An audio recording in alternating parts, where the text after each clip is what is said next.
so I'm not going to say he saved the dunk contest, but I think what he did was super impressive. And to me, the best part was he made his dunk on the first attempt every single time. He didn't need to do redos.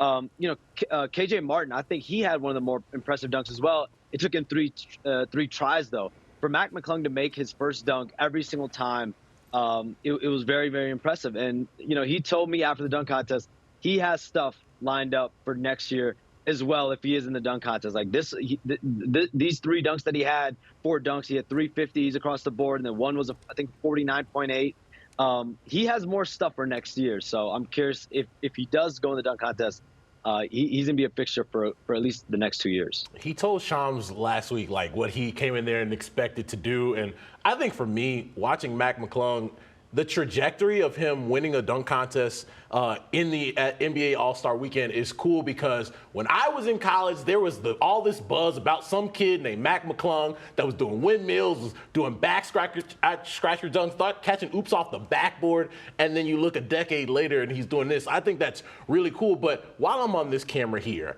Lisa Leslie is a legend. She's a 3-time WNBA MVP, a basketball Hall of Famer. But Lisa Leslie, you a hater because you can't let that man not have 450 dunks. He should have had every one of his dunks be a 50. I tend to agree with that, and we got the poll up. You can scan the QR code to vote. Did Mac McClung save the dunk contest? Here's the thing for me, is he didn't.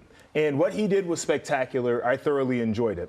I also think a part of All-Star Weekend is that we want to see the stars in that competition. Yep. This is not me saying that some of the guys who may have entered that would have been able to do what he did, but I also watched Ja throw down a couple of nasty dunks in the All-Star game, yeah. And it just gets my mind turning, like, if he was a guy who participated, what could we have seen from him?